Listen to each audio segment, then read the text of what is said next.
मेरा नाम अविनाश है। मेरी उम्र 30 साल है और मैं दिल्ली शहर का रहने वाला हूँ। मेरा पूरा परिवार असल में बिहार के एक बहुत अंदरूनी गांव से आता है, लेकिन मेरा परिवार 80 साल पहले माइग्रेट होकर दिल्ली आ गया था। मेरे या मेरे पिता में से कभी कोई गांव नहीं गया था। पर 5 साल पहले 2015 में जब बहुत कोशिशों के बाद मेरी बीवी राजश्री प्रेग्नेंट हुई तो डॉक्टर ने कहा कि हमें राष्ट्रीय के अच्छी सेहत के लिए उसे शुद्ध वातावरण में ले जाना चाहिए। हम सब ने सोचा कि हमारे गांव से शुद्ध वातावरण तो हमें कहीं नहीं मिलेगा, तो हमने अपने बिहार वाले गांव में जाने का फैसला किया। पर हमें नहीं पता था कि हमारा यह फैसला हमारी जिंदगी हमेशा के लिए तबाह कर देगा। बहुत लंबे सफर के बाद हम रात को गांव पहुँचे। उस चांदनी रात में गांव बहुत सुंदर लग रहा था। वहाँ एकदम शांति थी। गांव पहुंचकर राष्ट्रीय की खुशी का कोई ठिकाना ही नहीं था, पर उसे नहीं पता था कि खुशी बस कुछ ही घंटों की थी। 2 साल पहले हुई मां की मौत के बाद पिताजी भी पहली बार घर से बाहर निकले थे। मैंने गांव का घर खोला और राष्ट्रीय और पिताजी को घर के अंदर कमरे में बिठाया।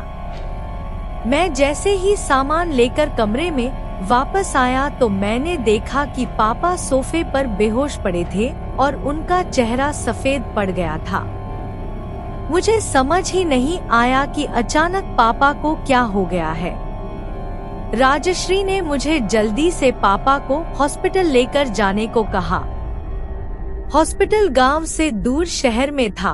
उनमें उस हालत में राष्ट्रीय को अकेला नहीं छोड़ना चाहता था, पर राष्ट्रीय की हालत ज्यादा ट्रैवल करने लायक भी नहीं थी।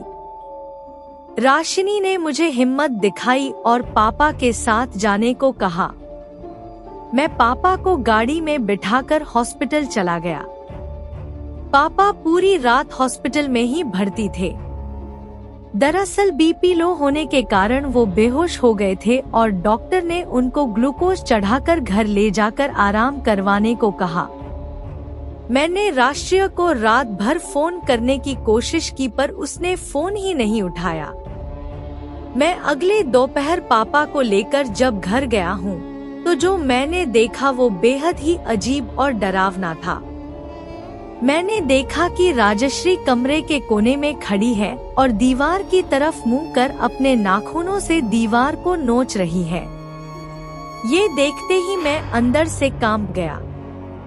जैसे ही मैंने उसे आवाज दी, उसने दीवार कुरेदना बंद कर दिया और वो मेरी तरफ मुड़कर पापा के बारे में पूछने लगी जैसे अभी कुछ हुआ ही नहीं था। मैं डरते हुए धीरे से उसकी ओर बढ़ा। मुझे लगा कि शायद ये सब स्ट्रेस का नतीजा है, तो मैं राष्ट्रीय को कमरे तक लेकर गया और उसे वहां सुला दिया। मैंने डॉक्टर को फोन करके उसको सब बताया तो उसने भी राष्ट्रीय की हरकतों को थकान और स्ट्रेस बताकर राष्ट्रीय का खास ध्यान रखने को कहा। अगले 2 दिन कुछ नहीं हुआ। फिर एक रात अचानक से मेरी नींद खुली और आजरी बेडरूम में नहीं थी। मैंने उसे पूरे घर में ढूंढा, लेकिन वो कहीं नहीं मिली।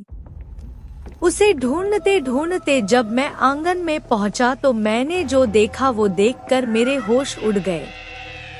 मैंने देखा कि राजरी छत के कोने की तरफ उल्टी चल रही थी।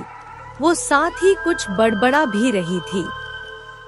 मैं बहुत बुरी तरह डर गया, क्योंकि एक गलत कदम और राजरी छत से सीधा नीचे गिर सकती थी। मैं भागकर छत पर गया और राजश्री को चिल्लाकर बुलवाने की कोशिश की, पर उसको कई बार बुलवाने पर भी उसने कोई जवाब नहीं दिया और अचानक ही वो बेहोश होकर गिर पड़ी।